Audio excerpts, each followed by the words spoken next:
ہمیں جہاں تک یاد ہے آپ کے FSC کے ایگزام سٹارٹ ہو رہے ہیں، وہ بھی 2 دن بعد۔ آپ کو پڑھائی کرنی چاہیے حیدر۔ وہ کچھ بولتی ہوئی یاد کرتی بولی، ٹیل می۔ یلو شرٹ اور سفید پجامے اور یلو غصے میں وہ گارڈن میں بیٹھی اس گارڈن کی رونق میں جیسے اضافہ کر رہی تھی، اور دوسرا باتوں کا نرم نرم انداز، کوئی بھی اسے دیکھ کر اس پر فدا ہو سکتا تھا، جبکہ وہ ابھی صرف میٹرک کی تو اسٹوڈنٹ تھی، وہ بھی میٹرک ابھی سٹارٹ ہوئی تھی۔ تمہیں میرے باپ نے پیچھے سے پیسے دیے میری تربیت کے۔ حیدر غصے سے اسے دیکھنے لگا۔ ہم تو شٹ اپ، وہ ٹوک کے۔ تمہیں بس اتنا کہا، اٹھ کر جاؤ اور بائک کی چابی لاؤ۔ یار کیا مسئلہ ہے؟ درس دینے بیٹھ گئی، وہ چڑھ کر بولا۔ اور نہ لائے تو؟ لائبہ آنکھیں پٹ پٹاتی اسے دیکھنے لگی۔ تمہاری بڑی بڑی آنکھوں میں انگلیاں دے کر نکال کر ہتھیلی پر ڈال دوں گا اور پھر مٹی کھود کو اس میں دبا دوں گا۔ تم اندھی ہو جاؤ گے، کبھی ڈاکٹر نہیں بن سکو گی۔ اس نے کتاب غصے سے بھڑکتے ہوئے ٹیبل پر پھینکی اور کھڑا ہو گیا، جبکہ لائبہ کا منہ کھل گیا۔ آپ ہمارے ساتھ یہ کریں گے؟ وہ معصومیت سے بولی۔ ہاں ایسا ہی کروں گا، وہ سر چٹک کر غصے سے بولا۔ ٹھیک ہے پھر، اب ہم نہیں لا کر دیں گے۔ آپ سب سے بدتمیزی کرتے ہیں اور ہمارے ساتھ سب سے زیادہ۔ او لائبہ بی بی کو غصہ آ رہا ہے، وہ آئی برو اچکا کر بولا، جبکہ لائبہ اسے دیکھتی رہی۔ ٹھیک ہے مرضی ہے، مجھے لگا تم میری بیسٹ فرینڈ ہو، تمہارے علاوہ مجھے سمجھتا بھی کون ہے، لیکن اب افسوس ہو رہا ہے۔ شاید مجھے نورین کو اپنا بیسٹ فرینڈ بنا لینا چاہیے تھا، بائک تو اس کے بڑے بھائی کے پاس بھی ہے۔ افسوس، میں نے اپنا بہترین دوست کھو دیا۔ ڈرامے کی انتہا تھی۔ افسوس زدہ چہرے بنائے وہ سے باتیں سناتا وہاں سے سستی سے مڑا، جانتا تھا لمحوں میں وہ کھڑی ہو جائے گی، اور ہوا بھی ایسا ہی تھا۔ ہم یہ آپ کی بیسٹ فرینڈ ہیں، آپ کسی اور کو مت بنائیے گا پلیز، وہ عادی سے اس کا ہاتھ تھامتی بولی۔ حیدر کے دانت نکل آئے۔ ویل ڈن، تمہاری قسم کسی سے دوستی نہیں کروں گا، لیکن میری گڑیا اب بھاگ کر جاؤ اور جلدی سے بائک کی چابی لے کر آؤ، اور دیکھ لینا کسی کو پتہ نہ چلے، خاص کر تمہارے باپ کو۔ میرے باپ کو فوراً اطلاع دے دے گا، جاؤ جلدی، اب بھاگو۔ وہ جلدی سے اسے گائیڈ کرتا بولا، جبکہ وہ سر ہلاتی وہاں سے بھاگ گئی۔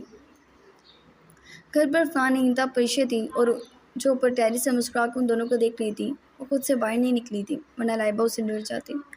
وہ بھاگی باہر آئی، سانسیں پھول رہی تھی، اور اسے حیدر کو چابی دی تو حیدر کی خوشی دیکھنے والی تھی، جبکہ وہ تھینک یو کہتا وہاں سے فرار ہوتا کہ لائبہ اس کے پیچھے آئی۔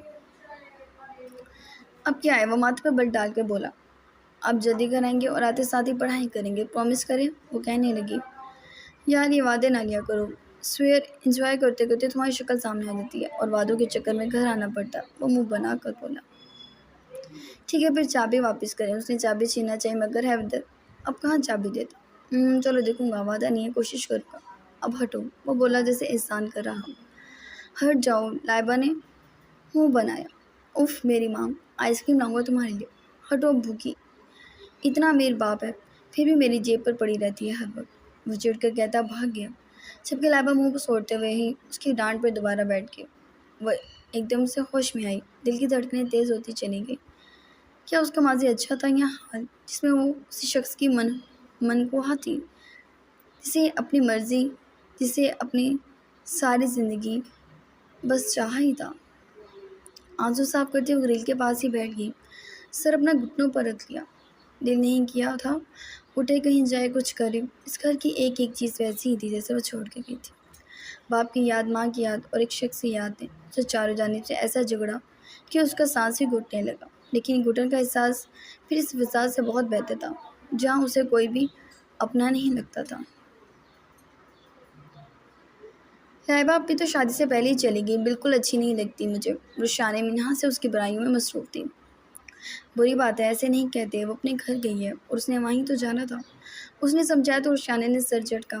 ذریعہ صاحب چھوڑنے گئے ہیں کہ وہ جیسے اس کا نام چھپاتی ہوئی بولی۔ ہاں وہ ہنسی، لیکن کچھ دنوں سے تم زیادہ ہی اس پر غصہ ہو، خیریت؟ وہ پوچھنے لگی۔ ایسے زہر لگتے ہیں مجھے تو، وہ پینٹس منہ میں ڈالتی بولی۔ حد ہوگی، رخسانہ منہا نے گھورا، جبکہ وہ پھر سر چٹک گئی، جبکہ تھوڑی دیر میں ان کے پاس نور بھی آ گئی۔ آپ کو کیا ہوا ہے؟ ایسے خوش ہو رہی ہے جیسے سسرال ہی آ گئے ہوں۔ وہ تو بنا بریکوں کے بولتی گئی۔ نور نے اس کے سر پہ چیت لگائی۔ امل آنٹی آ رہی ہیں آسٹریلیا سے تمہاری شادی کے لیے، منہا کی جانب دیکھتی وہ بولی۔ اگر تم رضا کی خوشخبری سناتی تو زیادہ مزہ آتا، کیونکہ یہ بات تو مجھے پتہ ہے، منہا نے کہا۔ اوہ مجھے لیٹ پتہ چلی، نور افسردہ ہوگی۔ رضا کا معلوم نہیں ہے آ رہا ہے یا نہیں، سمسٹر اینڈ نہیں ہوا ابھی اس کا۔ اچھا میں سوچ رہی ہوں لائبہ کے پاس چلتے ہیں، نور نے کہا۔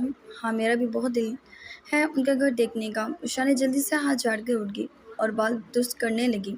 ابھی تو برائیاں نکال رہی تھی اس میں، مینا ہنسنے لگی۔ وہ تو اہمی روشانہ بچوں کی طرح ہنسی۔ ہم کہیں نہیں جا رہے، یہ کپڑے تو سلائی ہی نہیں ہوئے بھی۔ مینا کو اپنے جوڑوں کی فکر تھی، اسے زیادہ بےتاب دلہن نہیں پائی گئی دنیا میں۔ نور نے اس کی جانب دیکھا جبکہ مینا شرما سی گئی۔ اچانک دروازے کی دستک پر سب نے اوپر سر اٹھا کر دیکھا۔ زریاب تھا کھڑا، ان سب کو ہی دیکھ رہا تھا۔ روشانہ نے تو قسم کھائی تھی اب اسے نہیں دیکھے گی، تب بھی جلدی سے منہ موڑ کر استغفار کرنے لگے۔ روشانہ بات سنو، زریاب کو جھجکتا ہوا بولا۔ لو کیوں بھائی؟ وہ اکڑ کر بولی جبکہ اس کی جانب دیکھ اب بھی نہیں رہی تھی۔ مینا اور نور لبوں پر مسکان دبائے ان دونوں کو ہی دیکھ رہے تھے۔ بات کرنی ہے تم سے، وہ ضبط کرتا بولا۔ کون سی بات کرنی ہے آپ کو؟ سب کے سامنے کریں۔ ویسے کون سی مجھ سے کوئی بہت خاص باتیں کرتے ہیں، یہی تو پوچھتے ہیں۔ اتنے کم نمبر کیوں آئے؟ اتنی نکمی کیوں؟ اتنا کھاتی کیوں؟ اپنے آپ کو تو کبھی دیکھا ہی نہیں۔ آئے بڑے آگے گھما کر سر جھٹکتی وہ بولتی جا رہی تھی۔ روشانہ نور نے ٹوکا۔ اپیا مجھے نہیں جانا، وہ منہ بنا کر بولی جبکہ ذریعہ وہاں سے چلا گیا۔ غصہ دلا دیا نا اسے، نور نے گھورا۔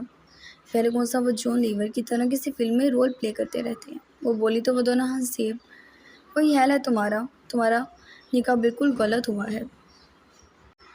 ہاں نا، میں بھی یہی سوچ رہی ہوں، کسی اچھے بندے سے ہو جاتا، کسی ہارر فلم میں جو بالکل گمسم درخت نہیں کھڑا ہوتا، جیسے دیکھ کر ہی جان نکل جائے، وہ لگتے ہیں مجھے یہ۔ وہ جس طرح بول رہی تھی، نور و مینا کا ہنس کے برا حال ہو گیا۔ تو عرض کیا ہے؟ روشانہ نے ان دونوں کو غصے سے دیکھتی بولی۔ ارشاد، وہ دونوں ہی بولی۔ ہم نے تو زخم بیان کیے تھے یاروں کے سامنے۔ واہ واہ، ہنستے ہوئے وہ اسے داد دینے لگی۔ ہم نے تو زخم بیان کیے تھے یاروں کے سامنے، وہ ہمارے جذبات کو کہکوں میں اڑانے لگے۔ کتنا بکواس ہے، نور نے ہنستے ہوئے اس کے شانے پر ہاتھ مارا۔ بس ٹھیک ہے، میں جا رہی ہوں۔ رکو ذرا، وہ تمہارا ہارر فلم کا گمسم درخت موجود ہوگا۔ میڈم ابھی باہر نہ جاؤ، مینا نے اسے روکا۔ وہ دھپ سے بیٹھ گئی۔ ہائے قسم کھائیں، پریشانی سے مسکین سی شکل بنا کر بولی۔ تمہاری قسم، نور بولی جبکہ وہ پیچھے گر گئی۔ یا اللہ مجھے موت دے دے، ورنہ کہیں روح پوش کر دے، وہ ہاتھ جوڑتی بولی جبکہ ان دونوں کے قہقہے کمرے میں گونجنے لگے۔ شادی کی تیاری گھر میں چل رہی تھی۔ ذریعہ نے روشانہ سے ایک لفظ بھی بولنے پر قسم کھا لی تھی اور روشانہ اس سے چپتی بھی رہی تھی۔ ان لوگوں نے گھر میں ایک چھوٹی سی ڈھولکی رکھ لی تھی۔ آج امل نے بھی آنا تھا اور زین و رائز اسے ہی لینے کے لیے ایئرپورٹ گئے تھے۔ روشانہ تیار ہو کے کمرے سے نکلی تو پورے ہال میں گانوں کی گونج تھی، شادی کے گانوں سے۔ گھر میں بالکل شادی کا سماں بندھا ہوا تھا۔ وہ گنگناتی ہوئی نیچے اترتی کہ اسے کلائی ہی کسی کی جگر کو جارحانہ انداز میں اسے اپنی جانب کھینچا اور اسے دیوار کے ساتھ لگا دیا۔ اول تو روشانہ کی قسم ہلاک ہو چکی تھی کیونکہ وہ آنکھیں پاٹ کے زریاب کو دیکھ رہی تھی، جبکہ زریاب اس کے حسن کے آگے، جبکہ زریاب ٹکنا اتنا ہی مشکل تھا جتنا روشانہ کے لیے پڑھائی کرنا۔ وہ اسے سبق سکھانا چاہتا تھا لیکن خود ہی ایک دم بھونچکا سا گیا۔ روشانہ دل کی مدھم سے بھری دھڑکنوں میں بے سختی سے اٹھنے والا یہ بے ہنگم سا شور زریاب کے دل میں بھی گونجنے لگا۔ اس نے ہاتھ بڑھایا اور روشانہ کی کمر کو پوری قوت سے جکڑا تھا کہ وہ اس کے ساتھ چپک ہی گئی۔ یہ کیا کر رہے ہیں آپ؟ الفاظ نے گویا زبان کا ساتھ ہی نہیں دیا۔ احتیاط برتی جائے، کسی دن بھی کچھ بھی ہو سکتا ہے۔ وہ اس کے لبوں پر لگی گلابی لپسٹک کو غور سے دیکھتا بولا۔ کیا مطلب ہے اس بات کا؟ وہ گھورنے لگی، کوشش کرنے لگی۔ تمہیں پتہ ہے میں تم سے کتنا بڑا ہوں؟ غصے سے اس کی آنکھوں میں دیکھنے لگا۔ پتہ ہے آپ بوڑھی لو ہیں اور کچھ۔ وہ اس سے دور ہونے کی کوشش کرنے لگی جبکہ زریاب کو تو غصہ ہی چڑھ گیا۔ جہاں دیکھو وہاں مذاق بنا دیتی تھی اس کا۔ اس نے اس کے بکھرے بالوں کو اپنے مضبوط ہاتھ کی قید میں جکڑ کر جھٹکا سا دیا۔ روشانہ کے لیے عمل حیران کن اور غیر متوقع تھا۔ وہ اس سے پہلے کچھ کہتے کہ زریاب اس کے چہرے پہ جھکا اور اس کے نفوس کی روانگی کو اپنے قبضے میں کر کیا۔ یہ سب سہ خود بھی نہیں جانتا تھا۔ نکاح کے بعد اپنے اختیار کا استعمال شاید پہلی بار ہی کیا تھا۔ روشانہ سر پٹا ہی گئی جبکہ زریاب کے لیے کام اتنا دلکشی سے بھرپور تھا کہ وہ تعدیر سمل میں مصروف ہو کر رہ جانا چاہتا تھا، مگر رشانے نے اس کی کمر پہ بکوں کی برسات کر دی کیونکہ اس کی سانسوں کی ڈوریاں ٹوٹنے لگی تھیں۔ وہ ایک دم اس سے دور ہوئی اور کسی لچکدار بل کھاتی مچھلی کی طرح اس کے ہاتھ سے نکل گئی، اور اس کی چتانی میں رشانے کے ہاتھ میں موجود زرد اور پیلے رنگ کی ڈھولکی کے حساب کی چوڑیاں چکنا چور ہو گئیں۔ صرف گانے پر ہی دھیان نہ دو، یہ سب حقیقت بھی بن سکتا ہے۔ دیکھو کتنی آسانی سے ٹوٹ گئی چوڑیاں تمہاری کلائی میں۔ وہ بولا، لہجے کی تپش سے وہ کام سے اٹھی۔ میں بڑے بابا کو بتاؤں گی، آپ گندی حرکتیں کرتے ہیں۔ آنکھوں میں آنسو لیے وہ نیچے دوڑ لگا چکی تھی۔ زریاب کا منہ کھل گیا، رشانے وہ پیچھے سے چیخا، رشانے بات سنو میری، وہ چلائے، مگر رشانے نے سالار کے کمرے میں داخل ہو چکی تھی۔ زریاب کی موت تھی اگلے ہی لمحے۔ سرخانچل season 2 Tania Tahir novel case number 11۔ وہ سالار کے کمرے میں غائب ہو چکی تھی۔ زریاب صحیح معنوں میں چکرا گیا، وہ بابا کو سب بتا دے گی۔ اف، کیا عزت رہ جائے گی اس کی، شاید ہی اس کا باپ اسے زندہ چھوڑے۔ وہ دروازے سے کان لگا کے کھڑا ہو گیا، لیکن اندر سے کوئی آواز نہیں آ رہی تھی۔ اس نے دروازہ کھولا، ہلکا سا کمرے میں کوئی نہیں تھا، پہلی بار کچھ اچھا سا ہوا تھا۔ اس کے ساتھ گہرا سانس بھر کے وہ اندر داخل ہو گیا۔ آپ نکلیں یہاں سے۔ کیوں نکلوں؟ اور تمیز سے بات کرو، زریاب نے جھٹکا۔ بڑے بابا، رشانے نے چیخ ماری، جبکہ زریاب نے ایک دم چپٹ کر اس کے منہ پر اپنا بھاری ہاتھ رکھ کر ہتھیلی کی مدد سے اس کے الفاظ دبا دیے۔ چپ، وہ اسے گھورنے لگا۔ عقل ہے یا مکمل ہی نکمی ہو، ہر معاملے میں نکمی ہو؟ وہ ڈپٹنے لگا۔ یہ کیا، آپ بار بار مجھے نکمی کے طعنے مارتے ہیں؟ خود کوئی بہت بڑی سرما چیز ہے، کوئی تمیز نہیں تمہیں بات کرنے کی؟ ہاں نہیں ہے، کیا کر لیں گے؟ وہ دو بدو بولی۔ بتاتا ہوں کیا کروں گا۔ اس نے ایک بار پھر رشانے کو کھینچا، اور اس سے پہلے وہ دوبارہ اسے سبق سکھانے کو اس کے چہرے پر جھکتا کہ دروازے کا لاک کھلا، اور زریاب ایک جھٹکے سے اسے چھوڑ کر دور ہوا۔ شاید باہر کوئی تھا، مگر اندر داخل نہیں ہوا تھا۔ جان بچ گئی تھی۔ اس نے گہرا سانس بھرا۔ رشانے نے اپنے دل کی دھڑکن سنبھالی، یہ کچھ اور کرتی بھیگی نظروں سے اسے دیکھنے لگی۔ اندر آنے والا باہر سے جا چکا تھا، بنا اندر داخل ہوئے۔ زریاب نے رشانے کی جانب دیکھا، منہ بنائے بھیگی پلکیں لیے وہ اسے دیکھ رہی تھی۔ وہ گھٹنوں کے بل اس کے پاس بیٹھ گیا۔ اگر کوئی بھی بات کسی بڑے بابا اور چھوٹے بابا کو بتائے تو یاد رکھنا، تمہارے لیے سب سے زیادہ خطرناک بس میں ہوں۔ اور ہاں، وہ کچھ یاد آنے پر اسے اوپر سے نیچے تک دیکھنے لگا۔ کل سے سیدھی طرح یونیورسٹی پہنچ جانا، وہ وارن کر رہا تھا، تاکہ آپ میری سب کے سامنے بےعزتی کریں۔ وہ بولی تو آنسو گال پر لڑک آیا۔ بےعزتی نہیں کی تھی میں نے۔ زریاب کو اچھا نہیں لگا اس کا رونا، بس دل میں عجیب سی ہلچل سی ہوئی تھی، اور یہ پہلی بار ہی تھا۔ اس نے بےعزتی ہی کہتے ہیں، اور میں نہیں آؤں گی یونیورسٹی، وہ کہہ کے اٹھ گئی۔ وہ تمہارا سسرال نہیں ہے، نہ ہی تمہارے باپ کا گھر، وہ بھڑکا۔ بہت بدتمیزی سے بولتے ہیں آپ، اتنا پڑھ لکھ جانے کے بعد بھی اسی کی بات اسی پہ مارنے لگی۔ زریاب غصے سے کھڑا رہا۔ کیا مسئلہ ہے تمہارے ساتھ؟ وہ ہار مانتا بولا۔ کوئی نہیں، بس نہیں آنا مجھے یونیورسٹی، وہ منہ بنا کے بولی۔ ٹھیک ہے، سوری، میری بات نے تمہیں ہرٹ کیا، میں آئندہ کیا رکوں گا، مگر اپنی تعلیم کو ضائع نہ کرو، وہ بولا۔ رشانے کو یقین نہیں آیا۔ ذرا پھر سے کہیں، وہ تو خوشی سے پھولے نہیں سمائی۔ وہ ماتھے پر بل چڑھائے اسے دیکھنے لگا۔ اف میرے اللہ، ذرا دیکھیے ذرا، ریکارڈ بھی نہیں کیا میں نے، اب کوئی میری بات کا یقین نہیں کرے گا۔ اس زریاب صاحب نے معافی مانگی ہے مجھ سے۔ وہ خوشی سے اچھلی۔ زریاب سر تھام گیا، اور اس پٹاخے کے ساتھ ساری زندگی کیسے گزارتا؟ چلیں، کیا یاد رکھیں گے؟ آ جاؤں گے یونیورسٹی، لیکن یاد رکھیے گا، آئندہ مجھے نکمی کہنے کی ضرورت نہیں ہے، وہ بولی۔ خوشی کا تو ٹھکانہ نہیں تھا۔ اب اوور ہو رہی ہو تم، زریاب نے اس کی خوشی کو بریک لگانے کا کہا۔ میری مرضی، رشانے اچکا کر باہر بھاگ گئی۔ جبکہ زریاب کو کمرے میں اس کی مدھم خوشبو اب بھی محسوس ہو رہی تھی، وہ ہلکا سا مسکرا دیا۔ اور لائبہ کو کال کی، نہ جانے وہ کہاں رہ گئی تھی، اب تک نہیں آئی تھی۔ زریاب کی کال آئی تو وہ جو اپنے لیے کچھ کھانے کے لیے بنا رہی تھی، اچانک ہی دماغ میں آیا۔ زریاب نے اس کو فون کر کے بتایا تھا کہ آج گھر میں ڈھولکی ہے۔ وہ سر پر ہاتھ مار کر رہ گئی۔ ہم بھول گئے، وہ بڑے پیار سے بولی تھی۔ زریاب ہنسی ہے۔ چلو اب تو یاد آ گیا، اب آ جاؤ، لیکن ہمارا انٹری ٹیسٹ ہے، ہم اس کی تیاری بھی تو کر رہے ہیں، وقت نکال کے آ جاؤ، آج تمہاری خالہ جانی آنے والی ہے۔ میں پھر مت کہنا بتایا نہیں، سچ میں، وہ حیران ہوئی۔ ہاں، زریاب مسکرایا، اور لائبہ نے اس سے کہا کہ وہ کچھ دیر میں آتی ہے، اور وہ سینڈوچ کی یوں ہی بائٹ لیتی اوپر اپنے روم میں آ گئی، جہاں وہ اپنی مرضی سے رہ رہی تھی، کھاتی تھی، پیتی تھی، پڑھتی تھی، سب کچھ اپنی مرضی سے کرتی تھی، اور ایک حسین احساس لگتا تھا اپنے ماں باپ کے پاس رہتی ہے۔ اس نے الماری میں کپڑے دیکھے، بالکل بچے نہیں تھے، وہ برا سا منہ بنانے لگی۔ ہمارے پاس تو ڈھنگ کا ایک جوڑا بھی نہیں، وہ سوچنے لگی۔ اسے ایک گاڑی ڈرائیو کرنی آتی تھی اور زریاب نے افنان کی گاڑی بھی ٹھیک کرا دی تھی۔ ہاں وہ نہیں تھی لیکن وہ اس کے باپ کی تھی تو سب سے اچھی تھی۔ اس نے وہ چابی اٹھائی اور خوشی سے گھر سے باہر نکل گئی۔ معلوم نہیں کیسے اتنے سالوں سے ہی ہمت جواب دے گئی تھی، لیکن اب یہاں آ کر ہمت آ گئی تھی۔ وہ گاڑی چلاتے ہوئے بھی رو دی، کئی بار آنکھوں سے آنسو چھلک گئے۔ بہت چھوٹی عمر میں عفنان نے ہی اسے گاڑی چلانا سکھائی تھی۔ وہ تقریباً 20 منٹ میں ایک مال میں پہنچی۔ اسے یہاں پر زیادہ جگہوں کا نہیں پتہ تھا۔ ایک بار رشان اور شیری کے ساتھ یہاں آئی تھی۔ وہ باہر نکلے اور سر پہ دوپٹہ جو سرک گیا تھا لے کر وہ مال کے اندر بڑھ گئی۔ پتہ نہیں کیسا احساس تھا لیکن کافی اچھا لگ رہا تھا اسے یہاں آ کر۔ معلوم نہیں کتنے سال پہلے اس نے اپنی پسند کے کپڑے پہنے تھے، ورنہ اتنا نہیں پہنتی تھی آج تک عالیہ کی۔ وہ ایک شاپ میں داخل ہوئی، تقریباً سب نے مڑ کر اس کی جانب دیکھا کیونکہ وہ تھی ہی ایسی، سادگی میں بھی کمال بے مثال سی۔ ہمیں کپڑے دیکھنے ہیں، اس نے ایک سیلس مین کو کہا، جبکہ سیلس مین اس کے بولنے کے انداز سے امپریس ہوتا مسکرا کر اس کے آگے کپڑے رکھنے لگا اور پھر ہینگ میں لٹکے کپڑے دکھانے لگا۔ وہ دیکھ رہی تھی کہ اچانک ہی ایک جانب اچانک سے خوشبو ناک کے نتھوں سے ٹکرائی اور وہ بے ساختہ شاپ کے دروازے کی جانب دیکھنے لگی۔ وہ وہی لڑکی تھی جسے اس نے حیدر کی پارٹی میں دیکھا تھا۔ اس لڑکی کے شانے پہ ہاتھ رکھ کے دکان میں داخل ہوا تھا۔ تمہاری جیتی خوشی میں جو میرا دل کرے گا میں لوں گی، اس لڑکی نے اٹھلا کر کہا۔ Why not? وہ اس کا گال تھپ تھپا کر بولا۔ لائبہ کو لگا وہ چور سی ہو گئی ہو۔ وہ جلدی سے اپنا چہرہ موڑ گئی۔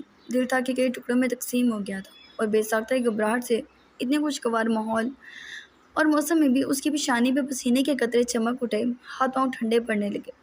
میڈم آپ کی طبیعت ٹھیک ہے؟ سیلس بوائے بولا جبکہ گھبراہٹ کے مارے ریشمی لمبے بالوں پر سے دوپٹہ بھی اتر گیا۔ وہ سیلس مین کو دیکھنے لگی۔ نہیں ہمیں کچھ نہیں ہوا، اس نے گھبراتے ہوئے کہا اور وہاں سے بھاگتی ہوئی نکلی۔ تقریباً دکان میں سب لوگوں نے یہ منظر دیکھا، حیران سبھی تھے۔ جبکہ وہ بھاگ کر جب نکلی تو کسی سے ٹکرا گئی اور حیدر جو فون سن رہا تھا اپنے دوست کا، اس کا فون زمین پہ گرتے گرتے بچا۔ نان سینس، علیشہ بولی اور غصے سے لائبہ کی پشت گھورنے لگی، جبکہ حیدر اس لڑکی کی خود بھی پشت دیکھ رہا تھا جو کہ بھاگ کر وہاں سے جا رہی تھی۔ معلوم نہیں کیوں خوشبو جانی پہچانی تھی، بے ساختہ اس کے منہ سے نکلا۔ اب بس کرو، تمہیں تو ہر لڑکی کی خوشبو کی پہچان۔ وہ ذرا موڈ بگاڑ کر بولی۔ حیدر ہنس دیا۔ یہ بھی ہے علیشہ، جبکہ اس نے علیشہ کی جانب توجہ کر لی۔ اب میں کچھ لے لوں یا تمہیں اس خوشبو کے تعاقب میں جانا ہے؟ زیادہ دو تو ہو آؤں۔ وہ چڑھانے لگا۔ حیدر علیشہ نے گورا جبکہ وہ بے نیازی سے ہنستے ہوئے سر جھٹک گیا۔ اس نے ایک بڑا کیس لیا تھا، اس کیس میں کچھ بھی ہو سکتا تھا، جبکہ ایک کیس وہ جیتا بھی تھا۔ جس خوشی میں علیشہ نے شاپنگ کی ڈیمانڈ کر لی تھی تو وہ اسے یہاں لے آیا، جبکہ جس کیس میں اس نے ہاتھ ڈالا تھا وہ کوئی عام لوگ نہیں تھے، لیکن پھر بھی اسے ایسے کھیل کھیلنے میں کافی مزہ آتا تھا جو آسان نہ ہو۔ اس کی وجہ سے وہ اس کیس میں اتر چکا تھا، اپنے مستقبل کی پرواہ کیے بنا ہی۔ لائبہ واپس گھر آئی تو اب بھی اس کی حالت کچھ دیر پہلے سے ذرا بھی مختلف نہیں تھی۔ وہ جلدی سے اپنے آپ کو چھپا کر بیٹھ گئی۔ اس نے نہیں سوچا کہ اس کا دوبارہ کبھی حیدر سے سامنا ہوگا، اور وہ کسی اور کے ساتھ۔ اصل تکلیف کا باعث شاید یہ بات تھی۔ اس کی آنکھوں سے بے شمار آنسو بہہ کر اس کے گالوں پر لڑکنے لگے، جبکہ آنکھیں سرخ ہو گئیں، چہرہ بھی ہلکی ہلکی سرخی لیے ہوئے تھا۔ زریاب کی کال آ رہی تھی۔ اسے کہیں نہیں جانا تھا، کہیں بھی نہیں۔ وہ جتنا اس سے بچنا چاہتی تھی اتنا ہی وہ اس کے ذہن پہ اس کے خوابوں پر سوار ہوتا تھا، اور آج اسے اپنی آنکھوں سے کسی اور کے ساتھ اس طرح دیکھ کر دل پھٹنے کو تھا۔ محبت بے شمار ہو تو کسی تیسرے رفیق کو برداشت نہیں کرتی، اور وہ کسی تیسرے کو برداشت کر کے وہ محبت ہی نہیں ہوتی۔ اور اس کے وجود کے ایک ہی قصے نے اس کی روئے حیدر سے محبت کی تھی، تو پھر اسے بھول کیسے سکتی؟ دل سے نکالتی دماغ پر رہتا، دماغ سے نکالتی دل میں بس جاتا، جگہ جگہ دکھائی دیتا، اور تکلیف بھی ہو رہی تھی، دل دکھ رہا تھا۔ وہ اپنے ہاتھوں پہنچنے لگی۔ تا دیر وہ اپنی محبت کے لٹنے پہ ماتم کر رہی تھی، اور لٹ کون رہا تھا؟ وہ جو اس کی محبت کا پہلا گواہ تھا، جو جانتا تھا لائبہ اس کے عشق میں دیوانی ہے، لیکن وہ سخت دل کی انتہا پر تھا۔ سب نے اس کا ڈھولکی پر انتظار کیا مگر وہ نہیں آئی، جبکہ امل بھی آ گئی تھی، اس کے ساتھ اس کا بیٹا ایان بھی۔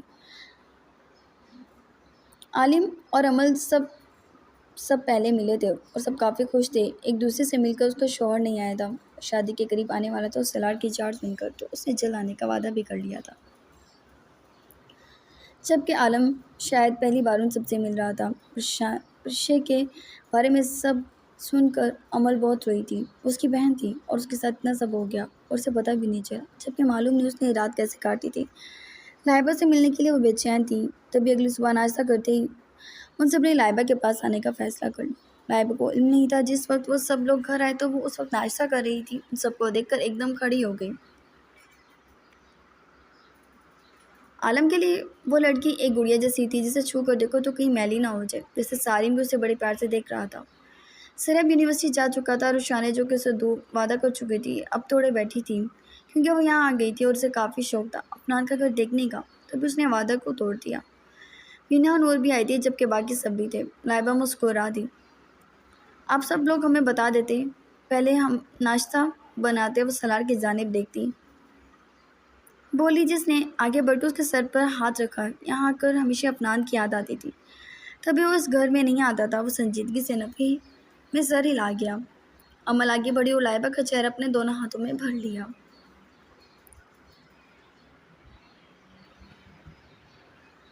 پریشی کی بے ساختہ یاد آئی اور وہ لائبہ کو سینے سے لگا کر رو دی. لائبہ کی بھی آنکھیں بھیگ گئیں اور وہ عمل کے گلے لگی. خود بھی رونے لگی.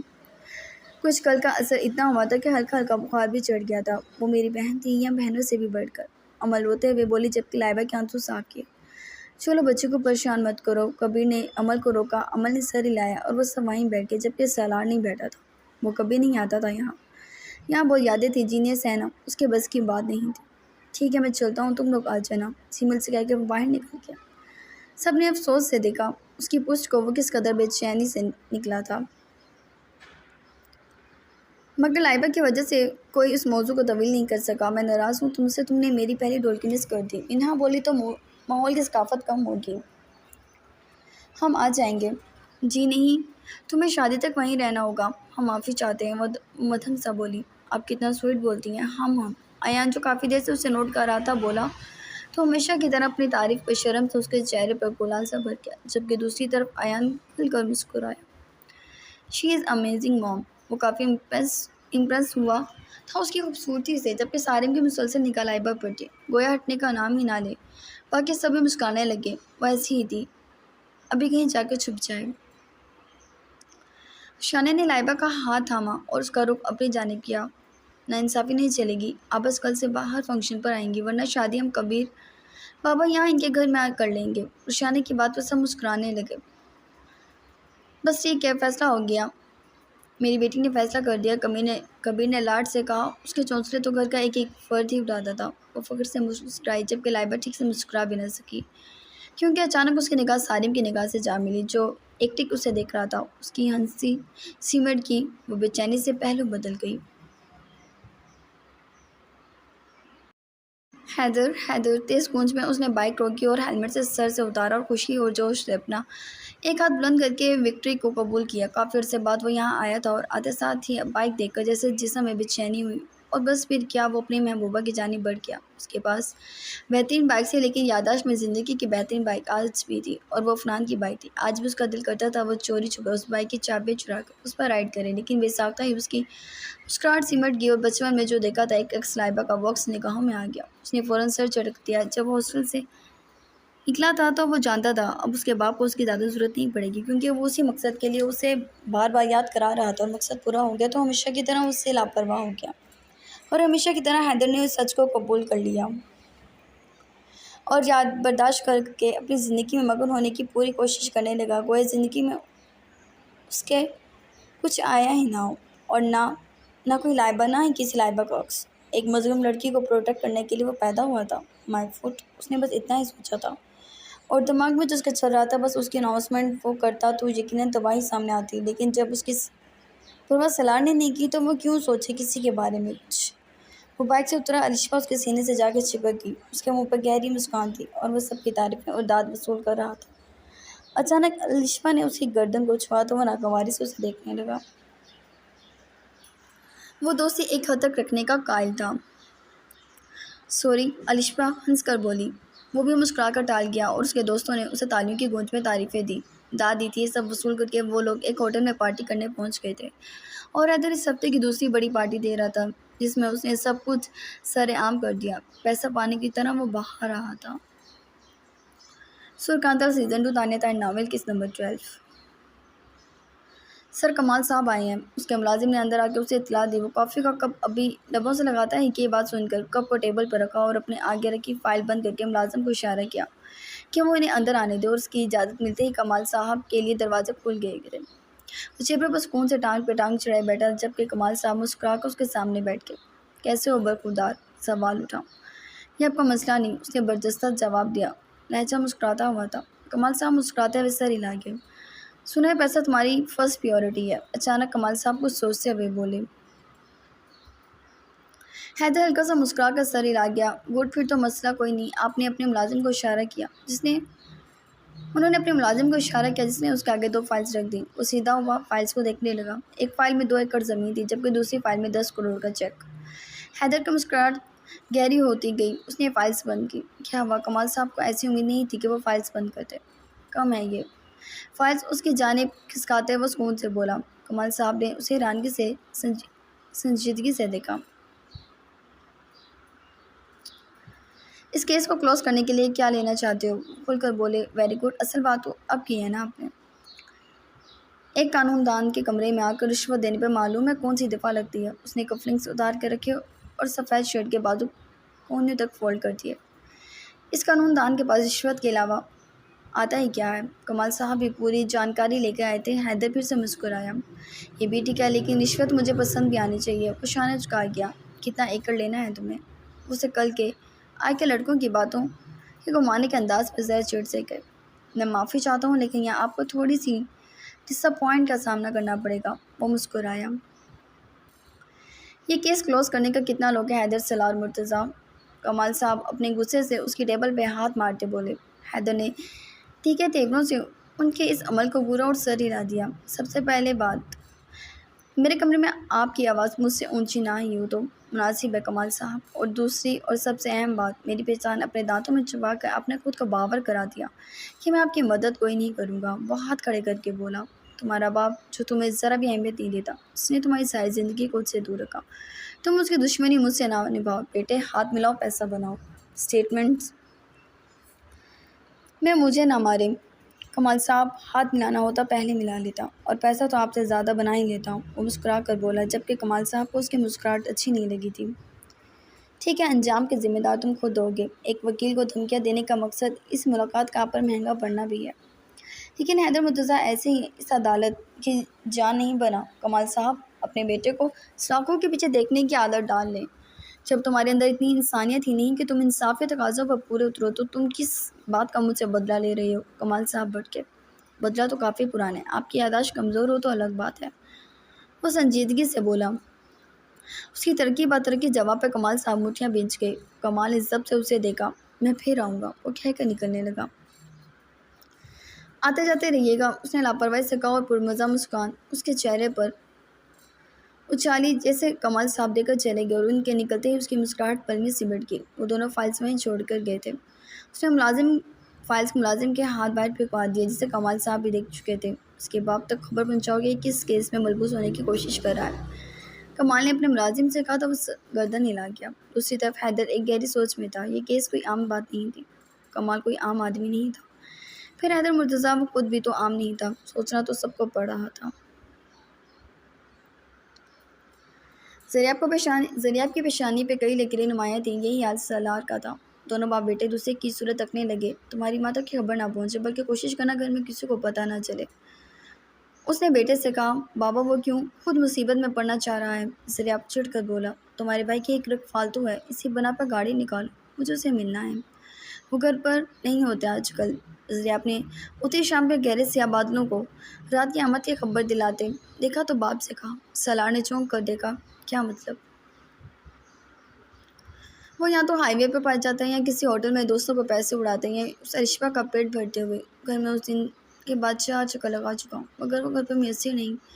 وہ بولا۔ سراگ کے پیشانی کے رگیں تن گئی۔ فون ملاؤ اسے، وہ بولا جبکہ زریاب نے کال ملائی، اور ہمیشہ کی طرح پہلی بیل پر کال نہ کبھی ریسیو ہوئی تھی نہ ہونی تھی، اب تو انہیں ان سب چیزوں کی عادت ہو گئی تھی۔ دوسری تیسری اور متواتر بیل دینے کے باوجود کال اٹینڈ نہیں ہوئی۔ سلار سر تھم گیا۔ کمال ایک خبیث شخص تھا۔ افنان کے ایکسیڈنٹ کے بعد سلار کا اس پر کیس کرنا اور اس کیس میں اسے ایسا پورا پھنسا دینا کہ اس کی ساری ریپوٹیشن پہ کیچڑ اچھل گئی ہو۔ وہ اس بڑاس کو دبانے ہی بیٹھا تھا، وہ کسی بھی وقت اس سے بدلہ لے سکتا تھا۔ اور حیدر، افنان کا ایکسیڈنٹ کمال کی وجہ سے ہوا تھا۔ اس رات وہ کمال کے ساتھ ہی تھا۔ یہ بات کوئی نہیں جانتا تھا، لیکن سلار کو شک پڑ گیا تھا کیونکہ کمال ہی تھا جو ان دونوں کے نزدیک تر ہوتا گیا۔ بس نیز اور چیز میں افنان کے منہ پر کمال کا نام تھا، اور وفات کے ایک دن پہلے وہ پریشان تھا کیونکہ اس کی کمپنی بیٹھے بٹھائے لاس میں جا رہی تھی۔ سارا پیسہ اس کا بزنس افنان کے بعد کمال نے ہڑپ لیا تھا۔ سلار نے اس پر کیس کرا دیا اور کمال 2 سال کیس میں الجھا رہا، اور پھر معلوم نہیں کیسے وہ باہر نکل آیا تو اس کے بعد غائب ہو گیا۔ سلار کے اندر اب اس تک اس چیز کی بڑاس نہیں نکلی تھی، کمال نے اس کے بیٹے کے گرد گھیرا بنا لیا تھا۔ وہ کمال کو جڑ سے اکھاڑ کر پھینک دے گا، اگر اس نے حیدر کو نقصان پہنچانے کی کوشش بھی کی۔ سریاب باپ کا چہرہ دیکھ رہا تھا۔ اچانک احساس ہوا کہ وہ کچھ دن پہلے اس اسپتال سے لوٹا تھا۔ بابا ریلیکس ہو جائیں، حیدر بھائی سے رابطہ کرنے کی کوشش کرتا ہوں۔ سریاب اپنے باپ کی پریشانی دیکھی نہیں گئی تھی۔ افنان کے قتل کے بارے میں لائبہ کے علاوہ سب جانتے تھے۔ آج تک لائبہ کو علم نہیں ہو سکا۔ اس کے دونوں ماں باپ لوگوں کی ہوس کی بھیڑ چڑھے تھے۔ سلار کمرے سے نکلا اور بنا ناشتے کیے وہ زریاب کے ساتھ باہر نکلنے لگا۔ حالانکہ روشانی آج یونیورسٹی جا رہی تھی، حیرانگی سے زریاب کو دیکھنے لگی۔ بڑے بابا، اچانک وہ سلار کے آگے ادب کی۔ زریاب نے اپنے قدموں کو بریک لگایا۔ یہ آپ کے ساتھ جا رہے ہیں؟ وہ پرجوش سی تھی۔ زریاب نفی میں سر ہلانے لگا۔ سلار اتنی ٹینشن میں ہونے کے باوجود بھی مسکرا دیا اور اس بات میں سر ہلا دیا۔ پھر میں بھی چھٹی کر لوں؟ وہ ہمارے خوشی کے چہک اٹھی۔ بالکل نہیں، پڑھنے جاؤں، ایک لیکچر نہیں ہوگا، باقی تو ہوں گے، زریاب نے ٹوکا۔ زیادہ اماں میاں نہ بنو۔ سلار کے سامنے بات کرنے کا فائدہ یہی تھا، وہ فوراً اسے سیدھا کر دیتا تھا۔ روشانی سکون سے آنکھیں پٹ پٹا کے اسے دیکھنے لگی، جب کہ زریاب نے خون کا گھونٹ بھرا اور باہر نکل گیا۔ جاؤ میرا بیٹا، شاپنگ پر جانا آج لازم، اور جتنی چاہے شاپنگ کرنا، یہ کنجوس بھرے گا ویسے۔ آپ سچ کہہ رہے ہیں؟ وہ کسکائی، جبکہ وہ اس کی سر پہ چت لگاتا ہنستا ہوا باہر نکل گیا۔ وہ شاید دنیا کا پہلا شخص تھا جسے اپنی دونوں بہویں اتنی عزیز تھیں۔ زریاب اور سلار کی گاڑی مرتضیٰ ہاؤس سے باہر نکلی اور حیدر ویلا کی جانب چل دی۔ یہ بات ان دونوں کو ہی معلوم نہیں تھی کہ حیدر گھر پہ ملے گا یا نہیں۔ کہاں گئے ہیں وہ دونوں؟ زیمل نے روشانی سے پوچھا، کیونکہ سلار نے یا زریاب نے اس کی بات تو سنی نہیں تھی۔ تبھی وہ روشانی سے پوچھنے لگی، مجھے نہیں معلوم، میں نے تو اپنی آزادی کی خبر سنی ہے بس۔ وہ بائیں پھیلا کے سکون سے لیٹ گئی۔ زیمل نفی میں سر ہلانے لگی۔ بھابھی، آپ کے اور سلار بھیا کی ہی اتنی سر چڑھائی ہوئی ہے، کبھی تو سیریس ہو جائے لڑکی۔ رمشا اسے گھورتے ہوئے بولی۔ زیمل ہلکا سا مسکرا دی، بھائی کچھ بھی نہیں کر سکتی کیونکہ میرے گھر کے سربراہ نے ہی اپنی دونوں بہوؤں کو سر چڑھایا ہوا ہے۔ وہ ہنس کر بولی تو روشانی ہلکا سا مسکرا دی۔ ویسے آپ بلا کی کام چور ہیں۔ روشانی رضا اس کے پاس آ کے بیٹھ گیا، جبکہ سالم صبح ہی کسی کام سے نکلا تھا۔ آرام سے رہو لڑکے، میں کہاں کام چور ہوں، اپنے سارے کام خود کرتی ہوں۔ آنکھیں دکھا کر بولی، جیسے کہ منہ دھونا، برش کرنا، اپنے ہاتھ سے ناشتہ کرنا اور ہر وقت موبائل یوز کرنا۔ آپ تو اچھی خاصی مصروف نکلی۔ شٹ اپ، اور بڑھ کے جب کہ رضا ہنسنے لگا۔ نور بھی وہیں آ کر بیٹھ گئی۔ آج اس نے بھی اپنی کلاس بنک کر لی تھی۔ رضا نے اس کی جانب دیکھا، معلوم نہیں کیوں نور کو وہ چور نظروں سے دیکھتا تھا، جبکہ اب تک یہ بات خود نور نے بھی محسوس کی تھی۔ ایان نے فوراً نگاہ پھر ہٹا لی۔ روشانی کو البتہ اس وقت ایان بے حد برا لگ رہا تھا، تب بھی وہ منہ پھلا چکی تھی۔ تبھی وہاں لائبہ بھی داخل ہوئی اور سب کو اس طرح دیکھ کے کافی خوش ہوئی۔ وہ پنک ڈریس میں بلا کے خوبصورت لگ رہی تھی۔ بھائی آپ کی خوبصورتی کی تو داد دینی پڑے گی، یا کہیں آپ کو، میں تو کہتا ہوں آپ جیسا یہاں کوئی نہیں۔ ایان نے عمل سے کافی کپ لیتے کھل کر تعریف کی۔ لائبہ کے قدم وہیں جم گئے۔ وہ شرما سی گئی کہ اندر بھی نہیں آیا جا رہا تھا اسے۔ روشانی اور نور دلچسپی سے اسے چہرے پہ پھیلتے رنگوں کو دیکھتی ہنسنے لگی۔ لائبہ نے ارد گرد نگاہ گھمائی، سالم کہیں نہیں تھا۔ سکون کا سانس لیتی وہ ان سب کے پاس آ گئی۔ سب سے سلام کر کے وہ ان سب کے ساتھ بیٹھ گئی، جبکہ روشانی کو جوش چڑھا تھا ایک دم۔ اب سب اکٹھے ہو گئے تھے، ڈھولکی سے پہلی پری ڈھولکی ہو جائے، اس نے اونچی آواز سے کہا۔ کتابوں پر دھیان دیا کریں، کبھی ابھی ناشتہ اندر نہیں اترا، آپ کو ڈھول کے سوچ گئی ہے، تم چپ رہنے کا کتنا لوگ ہے؟ روشانی چڑھ کر بولی، یہی کوئی 25-30 ہزار۔ ایان نے شانش کہتے ہوئے، نور آپ ہی اسے دیکھیں یار، نکالیں اسے لیڈیز گینگ میں سے۔ وہ اسے گھورتی بولی۔ نور تو ایک دم اچھو لگ گیا، پانی حلق سے اٹکا۔ میں اٹکا؟ یہ میرے پاس کہاں سے آئی تھی؟ 25-30 ہزار، وہ حیران رہے گی۔ آپ رہنے دیں گے؟ اتنی بھی بڑی رقم نہیں۔ ایان اس کی جانب کافی دلچسپی سے دیکھ رہا تھا۔ وہ بالکل آیت کی طرح تھی، بہت خوبصورت، بہت دلکش۔ بس آپ ہی ہوگی نا بےعزتی؟ رشانے نے سر جھٹکا۔ کیوں تنگ کر رہے ہو ایان صاحب کو؟ عمل نے اسے روکا۔ میں تو تنگ نہیں کر رہا، یہ سب آپ اپنے آپ ڈسٹرب ہو رہی ہیں۔ دیکھ لیں، سکون سے کافی پی رہا ہوں میں تو۔ ایان نے ماں کو وہیں کپ دکھایا۔ ماں مجھے بھی کافی پینی ہے۔ آیت کی جانب دیکھتے ہوئے نور بولی تو آیت نے نفی میں سر ہلایا۔ بالکل ضرورت نہیں ہے، یہ عادت مجھے تمہارے باپ کی بھی بری لگتی ہے۔ آیت جو سبزیاں کاٹ رہی تھی گھور کر بولی تو نور منہ سوڑ گئی، جبکہ ایان نے ایک لمبا گھونٹ بھر کے کپ اس کی جانب بڑھا دیا۔ نور تھوڑی حیرانگی سے اسے دیکھنے لگی، جبکہ ایان نے اسے آنکھ کے اشارے سے کہا پی لے۔ رشانہ اور لائبہ بھی دیکھ رہی تھی۔ معلوم نہیں کہ نور کو اس کے دیکھنے کا انداز ٹھیک نہیں لگا۔ پہلی بار وہ کسی سے جھک گئی تھی۔ نہیں، میں اپنی بنا لوں گی، پی لے، ویسے بھی جھوٹا پینے سے پیار بڑھتا ہے، ایان ڈٹائی سے بولا، جبکہ رشانہ اور لائبہ کی آنکھیں نکل آئیں اور نور سے پٹا کے وہاں سے اٹھ گئی۔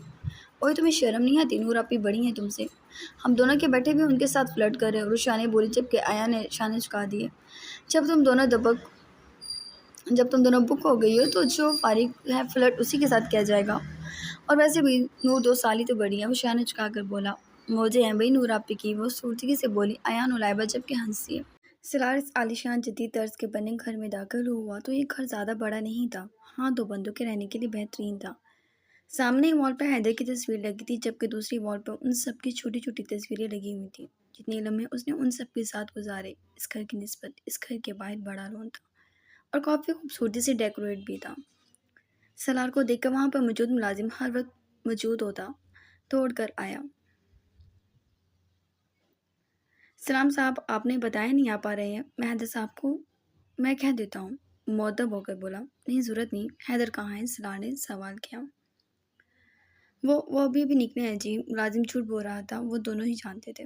جھوٹ مت بولو، امین کتنے دن ہو گئے حیدر کو گھر آئے ہوئے؟ سلار نے گولی لگا کے سوال کیا، جبکہ امین خجالت کا شکار ہوا۔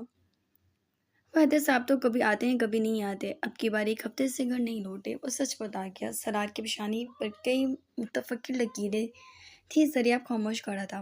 ٹھیک ہے جاؤ تم، سلار نے کہا۔ صاحب آپ کے لیے پانی وغیرہ نہیں، ضرورت نہیں، ذریعہ باپ کو پریشان دیکھ کے پہلے ہی بول اٹھا۔ ان دونوں نے ایک دوسرے کی جانب دیکھا۔ سوال تو کئی تھے، جواب کوئی نہیں۔ حیدر کی عادت آج بھی پہلے روز جیسی تھی، لیکن اب ایسا نہیں چلے گا۔ اس کی بیوی تھی، کوئی نام تھا جو اسے منسلک تھا، ایک گرل فرینڈ سی، دوست، احباب۔ اسے چھوڑ کر سنسیئر ہونا چاہیے تھا۔ وہ دونوں بھی بیٹھے ہی نہیں تھے کہ امین دروازے پر اس کی فارچونر کا ہارن کافی بلند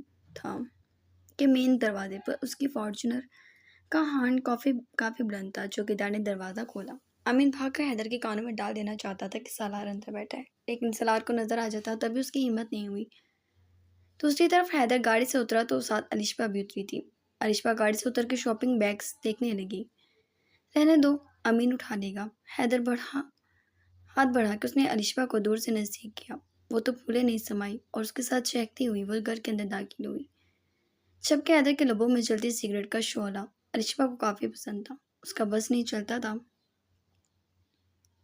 حیدر ہر وقت سگریٹ کے گہرے کش پیے، کیونکہ جب وہ کش پڑتا تھا اس کی آنکھوں میں جو نشہ اترتا تھا وہ ناقابل بیان ہوتا تھا۔ امین گاڑیوں سے بیگز نکال کے اندر رکھو، بلند آواز میں وہ جیسے ہی لاؤنج میں قدم رکھا تو سامنے سلار اور ذریعہ کو سکون سے بیٹھا دیکھ الشبا ایک دم دور ہوئی، جیسے چوری پکڑی گئی ہو۔ الشبا کی حرکت پر لبوں پر مسکان سی آئی اور اس نے سلار اور ذریعہ کی جانب دیکھا۔ میں پھر آ جاؤں گی، الشبا حیدر سے بولی۔ حیدر نے شانے چکا دیے۔ میڈیا اور دنیا جانتی تھی کہ وہ اس کی گرل فرینڈ تھی، اس کا باپ بھائی سب جانتے تھے، اسے چھپانے کی ضرورت نہیں تھی، اور اب تو بالکل بھی نہیں۔ الشبا جبکہ چلی پاؤں کی بلی کی طرح وہاں سے فرار ہوگی، اور حیدر گاڑی کی چابی گاڑی میں لگا چکا تھا۔ الشبا وہ گاڑی لے کر جا چکی تھی۔ سلار نے ضبط سے ہی سارے منظر دیکھے تھے۔ کیسے ہو؟ وہ سلار کو چھوڑ کر ذریعہ سے بولا۔ میں ٹھیک ہوں، آپ ٹھیک ہیں؟ ذریعہ نے پوچھا، جبکہ وہ ہنسا۔ کیسا لگ رہا ہوں؟ اس نے کہا اور سلار کی جانب دیکھا۔ کیسے ہیں ڈیڈ؟ آپ کو میرے اس قریب خانے میں آنے کی ضرورت کیوں کر پڑ گی؟ بلا لیا ہوتا، موم کے ذریعے بلا لیا ہوتا، آ جاتا۔ وہ بیٹھ گیا۔ سلار سرخ نظروں سے اسے دیکھنے لگا۔ تمہیں علم ہے کہ تمہاری ایک بیوی بھی ہے؟ سلار نے بڑے ضبط سے سرخ نظریں اس کی آنکھوں میں گاڑ دی۔ آپ یہ بتانے آئے ہیں؟ حیدر نے بھی اسی ٹون میں جواب سوال کیا۔